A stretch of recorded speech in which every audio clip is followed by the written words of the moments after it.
All began 500 years ago. Halo guys, kembali lagi di Kata Studio. Kesempatan kali ini, Mimin akan membawakan film yang berjudul Raya and the Last Dragon.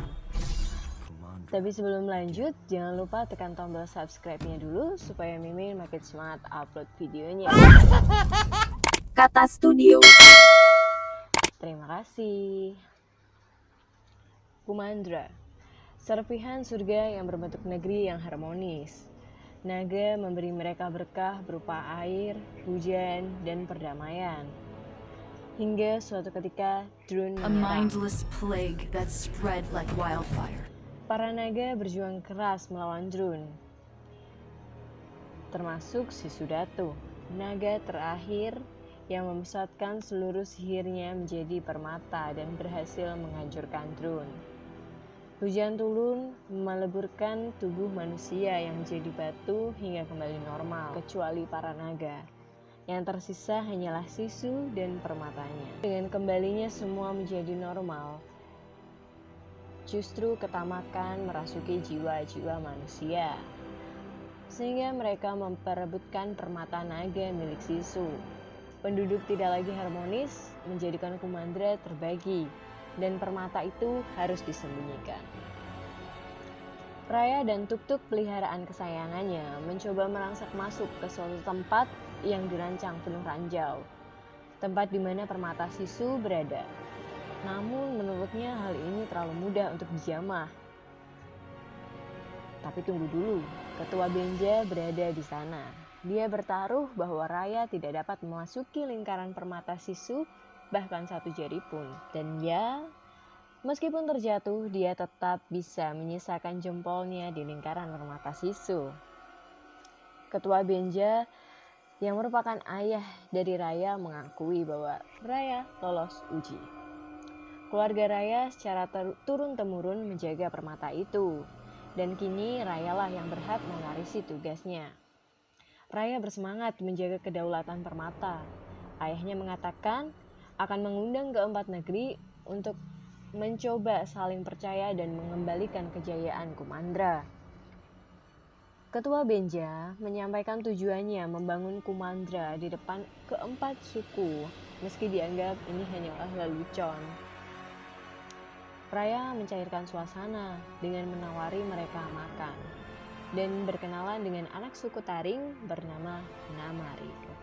Namari mulai menceritakan legenda sukunya yang meyakini Sisu masih ada. Dia tertidur di hilir sungai terakhir akibat terjatuh saat mengalahkan Drun. Jika bisa menemukannya, maka para naga dapat kembali. Tersentuh dengan hal itu, Raya mengajaknya menemui permata Sisu. Rupanya, Raya dijebak. Namari memanggil pasukan Taring dengan kembang api. Tidak hanya Taring yang merangsak masuk, tapi semua suku. Permata menjadi rebutan dan pecah menjadi 5 bagian, serta membangkitkan Drun kembali. Melihat serpihan permata yang masih memiliki sihir di dalamnya, suku lain membawa dan berhamburan keluar. Drun sangat menghindari air. Ketua Benja memilih mengorbankan dirinya dan melemparkan Raya ke sungai dengan serpihan permata serta memintanya untuk tidak putus asa menyatukan kembali permata itu. Setelah banyak hilir ia telusuri, sampailah Raya pada hilir terakhir di suku Ekor. Raya melakukan ritual pemanggilan roh si Sudatu. Bulir air terangkat dan muncullah Sisu yang tidak sadar dirinya tertidur selama itu. Dia terkejut melihat serpihan permatanya, karena permata itu terbuat dari kumpulan kekuatan naga. Begitu Sisu memegang serpihan permata yang dimiliki Raya, tubuhnya berubah menjadi cahaya karena sihir yang dimiliki adiknya. Mereka berdua semakin semangat untuk menyatukan serpihan itu kembali.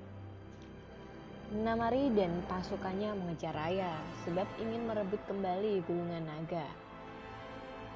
Raya sampai di tempat suku Ekor, menyembunyikan serpihan permata mereka. Tempat itu didesain dengan penuh perangkap agar tidak ada orang yang dapat mengambilnya. Meski perangkap itu akhirnya merenggut nyawa pemegang permata. Raya penuh perhitungan saat akan mengambil permata.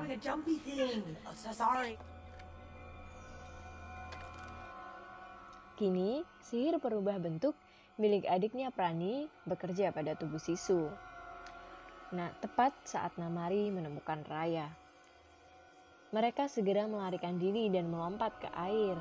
Segera mereka menumpang pada perahu yang ternyata itu restoran terapung. Perahu ini sangat lamban. Namari hampir menangkap mereka. Namun, si perenang handal melompat ke air dan membawa perahu itu pergi.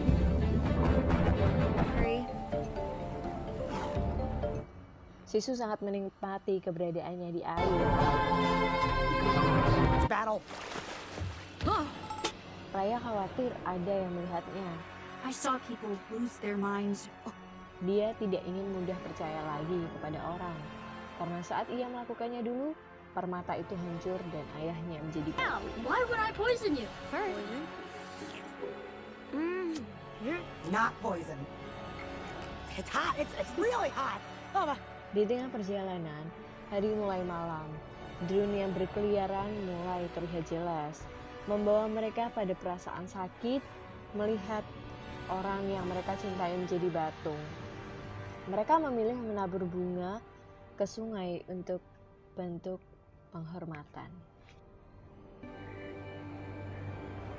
For a fee, of course. Tibalah mereka di suku Kuku. Suku yang terlihat begitu hidup dengan perniagaan, namun dipenuhi penipu dan mencopet. Raya meminta Sisu untuk tetap di perahu bersama Kapten Bond untuk menjaganya tetap aman. Perhatiannya teralihkan. Ada seorang bayi yang tampak sok sendirian di lorong sepi di pasar. Raya mendapati 3 ekor kera mencuri permata miliknya dan kabur bersama si bayi. Raya mengejar komplotan pencuri itu.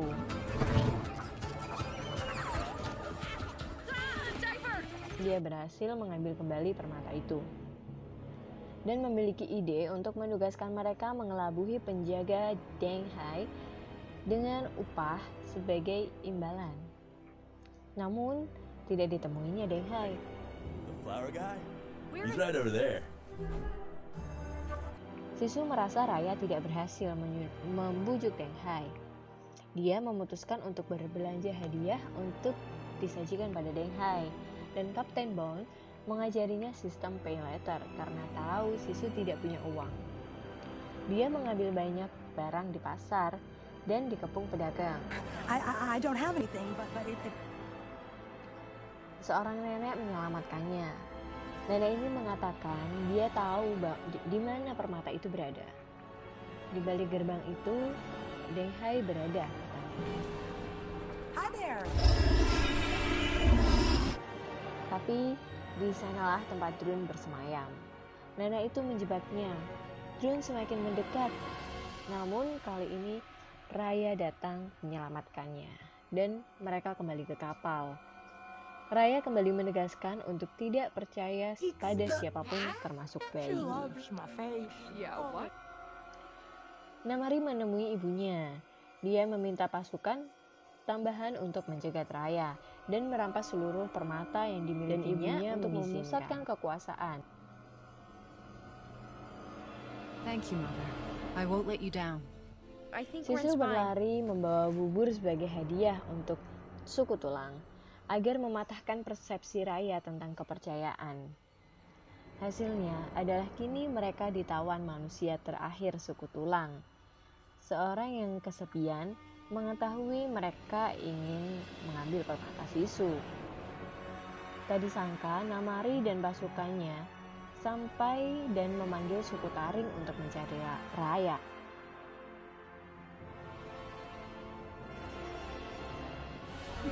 My Raya sword here says bertarung we're dengan not. Namari untuk mengalihkan perhatiannya. This shouldn't take long. Raya terlihat lemah. Sisu akhirnya mengambil langkah agar Raya tetap selamat.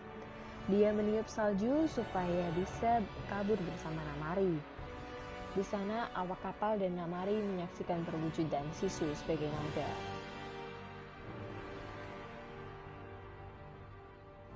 Seluruh awak kapal ingin bergabung pada misi Raya dan Sisu. Begitu juga dengan Tong, yang langsung menyerahkan permata yang dimilikinya pada Sisu. Bentuk kekuatan yang dimiliki Sisu saat ini adalah hujan.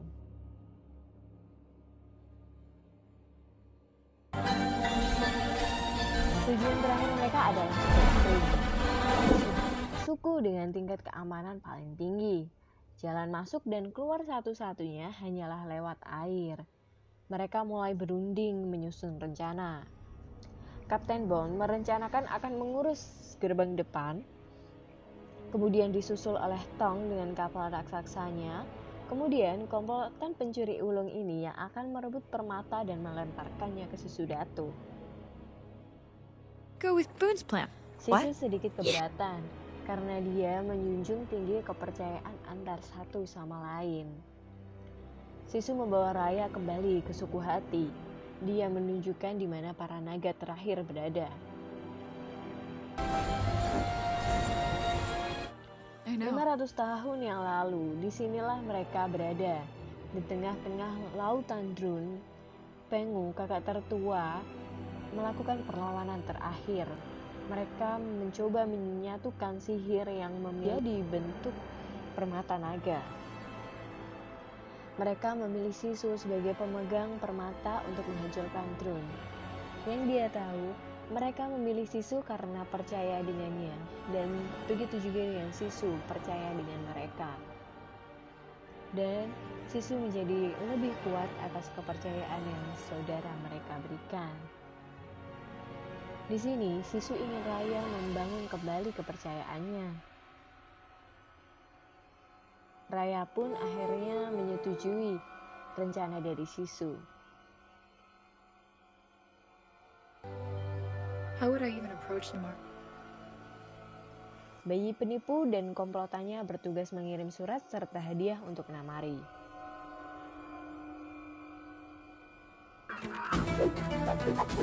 Mereka bercerita tentang orang yang dirindukan. Raya dengan Ba, Kapten Bond dengan kakaknya, Tong dengan desanya yang indah beserta istri dan anaknya, serta si anak kecil Noi dengan ibunya. It's written on a collar. Namari memberikan tanda. Raya menemuinya. Namari meletakkan permata itu dan Sisu datang. Seolah semua seperti rencana Sisu. Please, time to bring everyone back. Tiba-tiba, Namari mengancam agar mereka menyerahkan potongan permata itu dan juga Sisu. Sisu mengatakan ia mempercayai Namari. Mencoba melindungi Sisu saat Namari menarik pelatut panahnya, Raya justru membuat busur panah itu melejit ke tubuh Sisu, yang membuatnya tersungkur ke sungai. Raya murka dan gelap mata memburu Namari ke kerajaannya.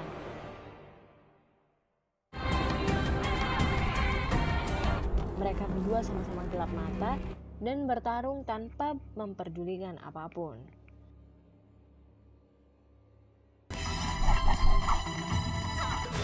Air menghilang seiring dengan kematian Sisu.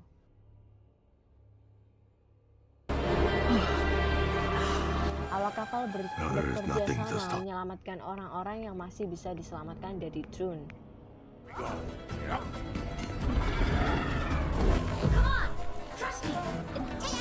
Raya mengakhiri pertarungan dan bergabung dengan awak kapal yang lain melawan Drun. Begitu juga Namari.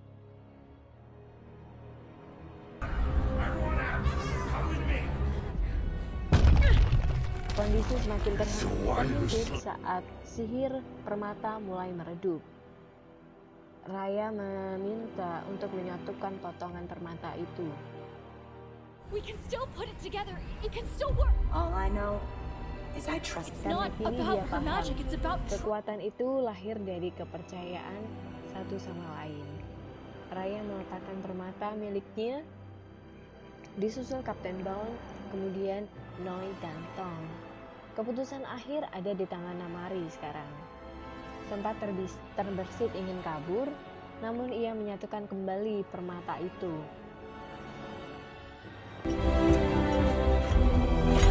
Cahayanya yang hilang perlahan memancarkan kekuatan yang dahsyat dan berhasil mengembalikan mereka, serta para naga, dan terlahirlah Kumandra kembali.